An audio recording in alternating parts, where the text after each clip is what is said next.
با چنین زنان خودنما یک سوال دارم.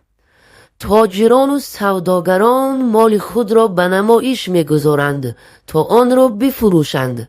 پس شما برای فروختن چی دارید که اینقدر خود را زیبا کرده به نمایش میگذارید؟ یعنی شما زیبایی های خود را برای فروش به نمایش گذاشته اید و میخواهید بدن زیبای خود را بفروشید. پس شما بدن خود را مثل زنان تنفروش و فاحشه به فروش گذاشته اید. شما با این خودنماییتان بدترین زنان عالم هستید.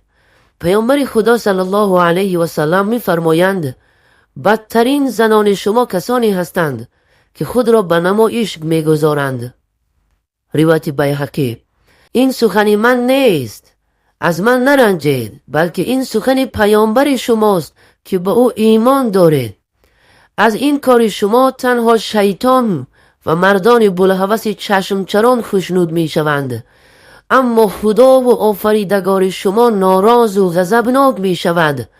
پس آیا شما همین را می خواهید؟ هر کس این نوار را به چنین زنان خودنما فرستد، خداوند در خاندانش برکاتش را نازل فرماید و تمام خوشی های زندگی را برایش نصیب فرماید.